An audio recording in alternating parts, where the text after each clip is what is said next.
Hi there, and welcome to this episode of Write With Me at IELTS Juice. We have a report to plan for. The rubric appears over here. It's an interesting one, and it might be very challenging for many IELTS candidates, so stay tuned. The graph below gives information from a 2008 report about consumption of energy in the USA since 1980 with projections until 2030. Let's break down the elements that we see. So I'm going to immediately jump into the very first sentence and explain as we go. So I can see a line graph. So the type of the visual I can see is a line chart or a line graph.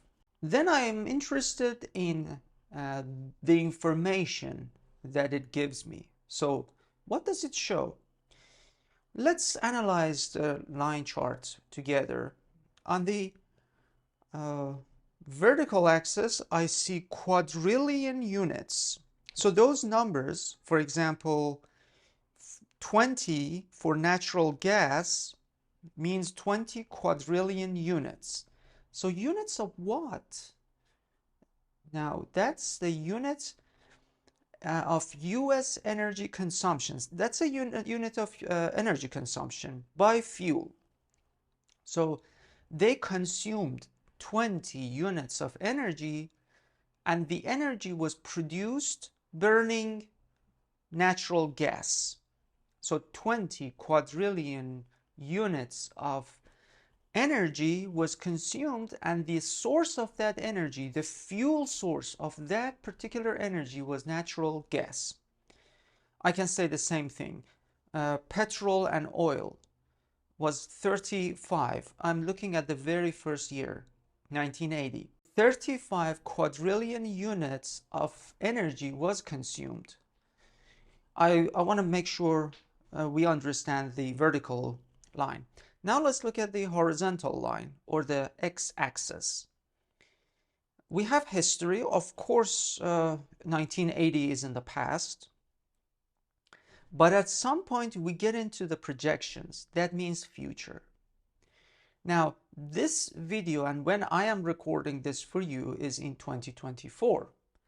But I am not going to use 2024 as a reference for this one, because the rubric already says which year is the reference, and the year is that this is a report from a 2008.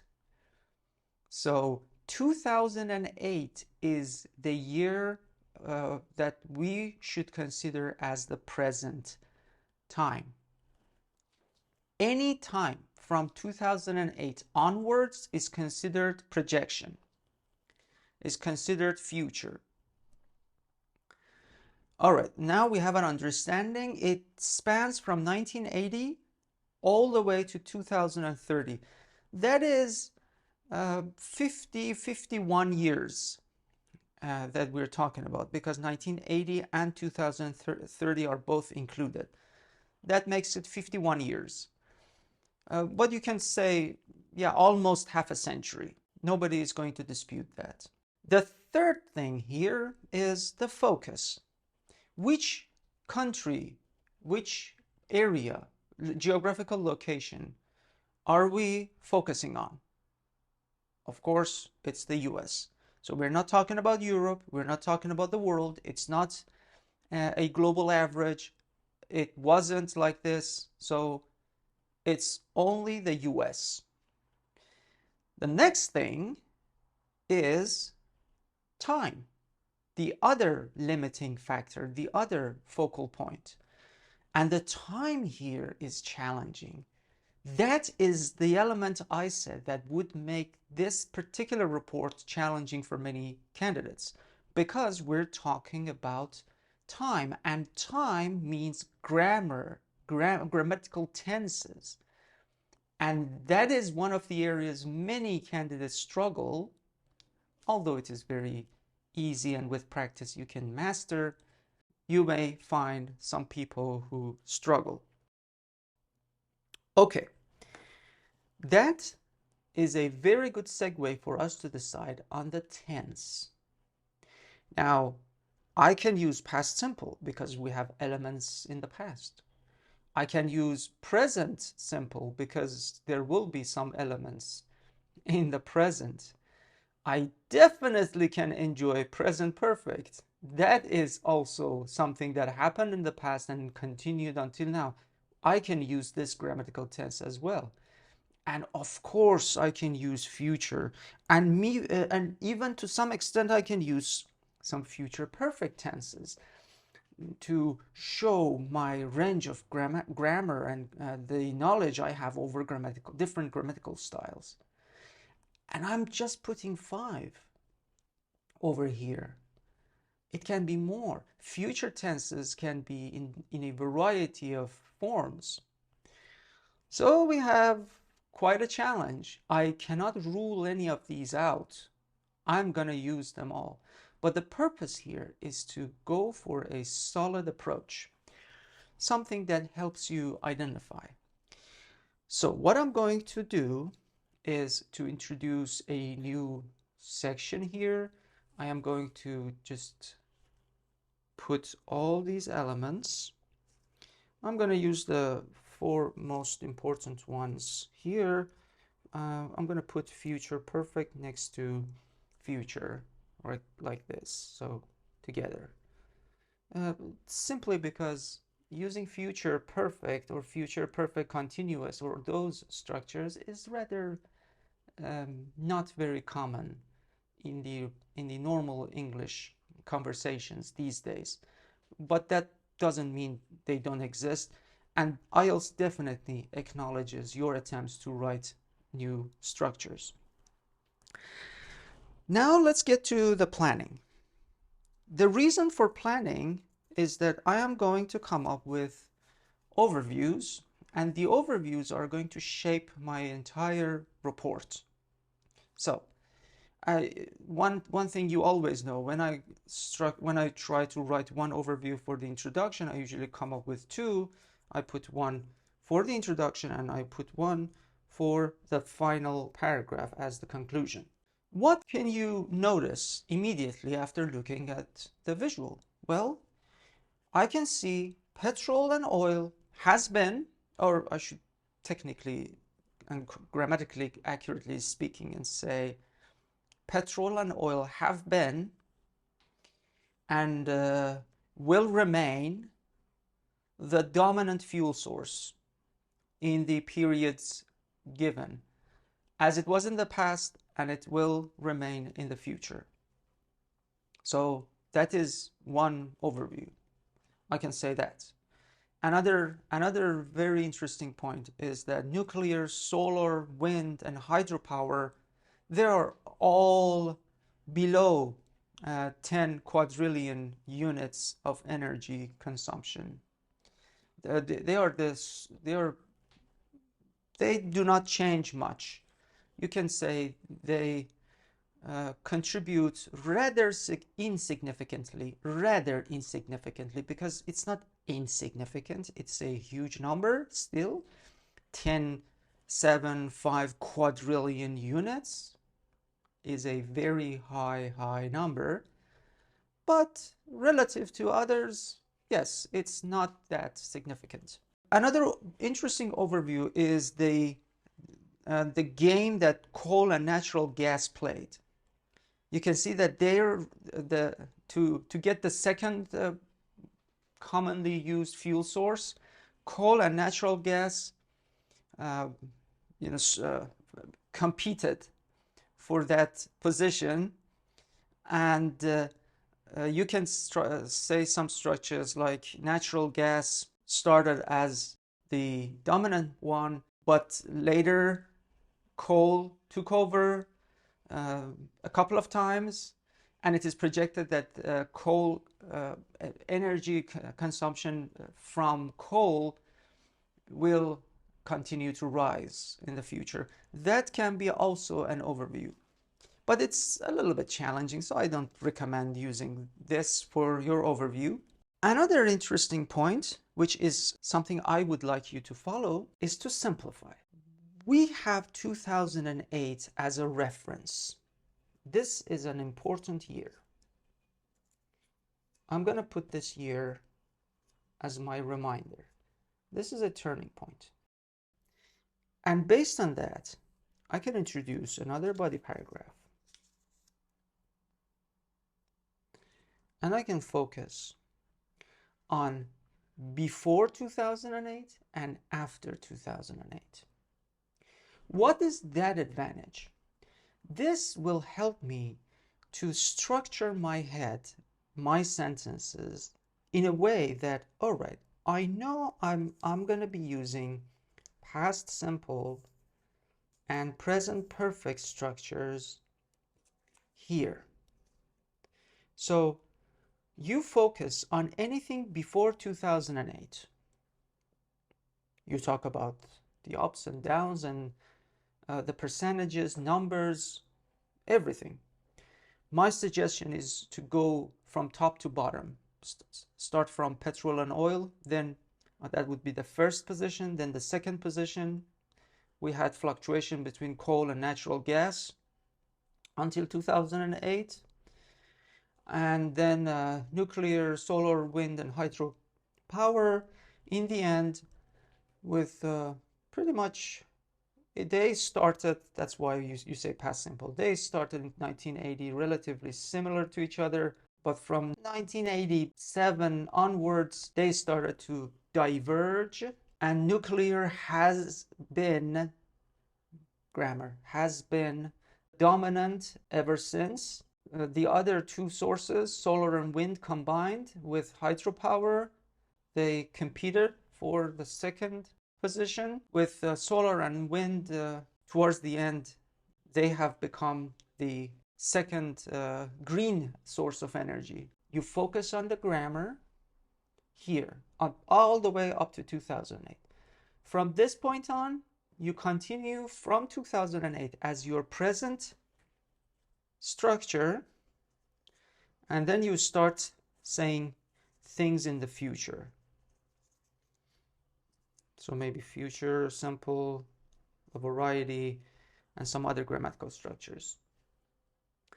And as again, we follow the same pattern.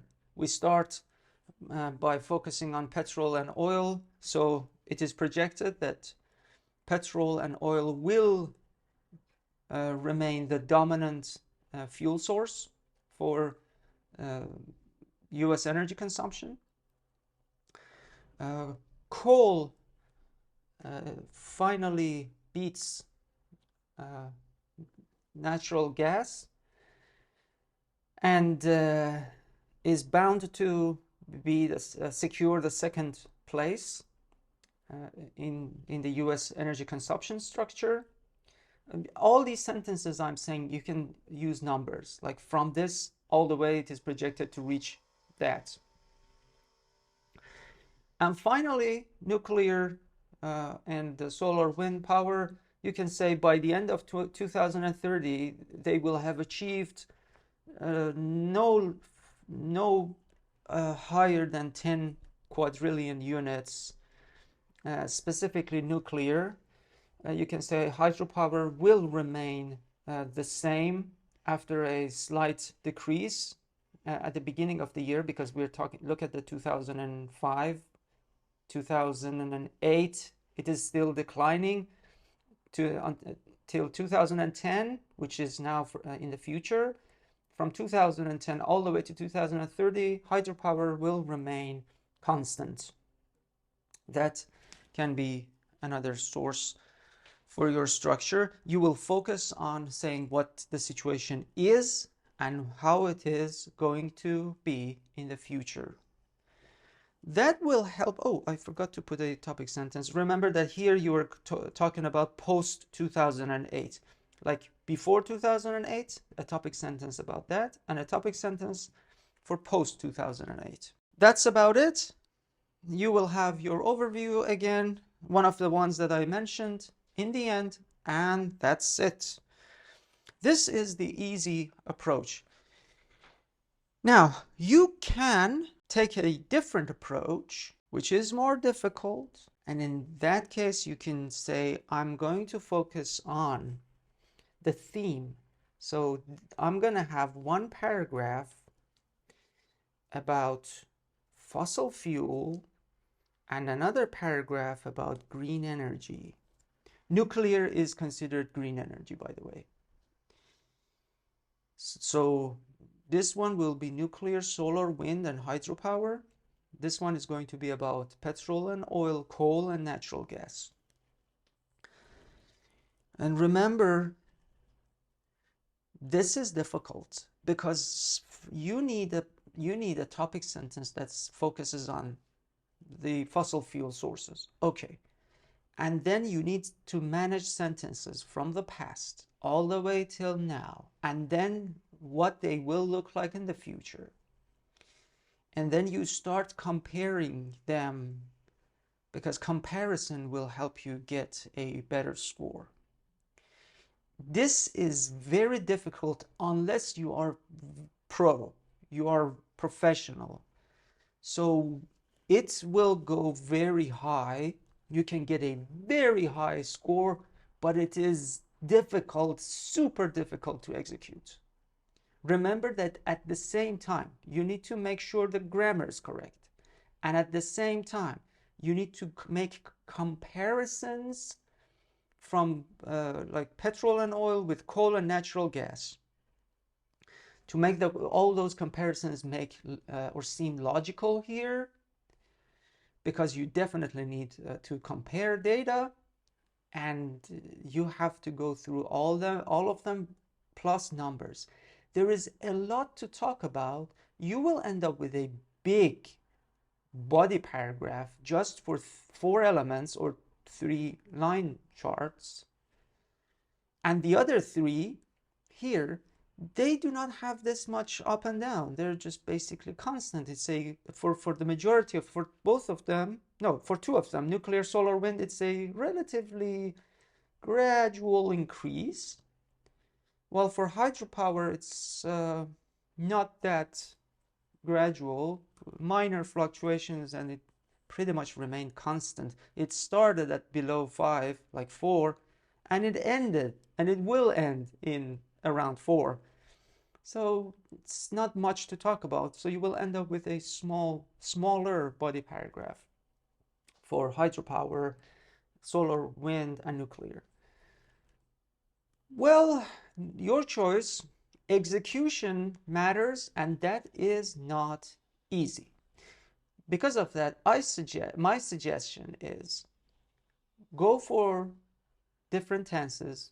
Make sure 2008 is your preferred time frame, and then make comparisons before 2008, and then make comparisons after 2008. The only challenge here, the benefit is here, but the benefit is that you know what grammatical tenses you need to focus on. The only challenge is that here you have to make comparisons between 6 lines. And that is difficult, but you have 6 lines here and you have 6 lines here as well. You will end up with a relatively balanced approach towards your report.